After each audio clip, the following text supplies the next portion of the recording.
एक घने जंगल में उच्च वृक्षों के बीच एक चुड़ैल और उसकी बेटी एक रहस्यमय कुएं के पास एक छोटे से घर में रहती थीं। चुड़ैल जादू के तरीकों में निपुण, अक्सर अपने शिकार की खोज में जंगल में विचरण करती थीं। अपनी बेटी को प्राकृतिक रक्षकों की ध्यानवान नजर में छोड़ती हुई एक दिन जब चुड़ैल जंगल में खोज करती हुई अपने शिकार के पीछे बढ़ी, तब एक नटखट छोटी सी लड़की रहस्यमय कुएं के पास आई। एक विचारशील मुस्कान के साथ उसने चुड़ैल की अनजानी बेटी को कुएं की गहराई में धकेल दिया। बच्ची की चीखें साक्षात जंगल के शांत हवा में घुस गई, जो उसकी बेहोशी की मात्र दृश्य उसकी माँ के भाग्यशाली कानों तक पहुंची। अपने वापसी पर चुड़ैल ने अपनी प्यारी बेटी की अनुपस्थिति को महसूस किया और हर कोने में भयानक रूप से खोजी। उसके हृदय को घबराहट ने काबू किया जब उसकी नजर कुएं पर पड़ी। वहां उसने अपनी बेटी को देखा, उसकी आंसुओं का धारा बहती हुई, जैसे वह सतह से बाहर निकलने की कोशिश कर रही थी। हिचकिचाहट के बिना चुड़ैल ने कुएं में कूद गई। उसकी मातृत्व भावनाएं किसी भी अज्ञात गहराई के भय को परे करती हैं। प्राचीन मंत्रों और तेज गति के साथ उसने प्राकृतिक तत्वों की शक्तियों को अपनाकर अपनी बेटी को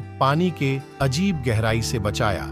तब तक जब गांव वाले गायब बच्चे की अफवाहों के साथ हलचल करने लगे, एक बुद्धिमान आरिष्य जंगल के माध्यम से यात्रा कर रहे थे। प्राकृतिक संतुलन में उस अशांति को महसूस करते हुए वह घटना स्थल पर पहुंचे। जैसे ही चुड़ैल कुएं से निकली, अपनी बेटी को अपने बाहों में लिए। जानकारी के परिस्थितियों को समझते हुए आर्ष ने हस्तक्षेप किया। चुड़ैल को और भयभीत गांव वालों को आत्मसात की दिशा में ले जाकर बुद्धि और दया के साथ वह चुड़ैल को अपने मार्गदर्शन में ले गया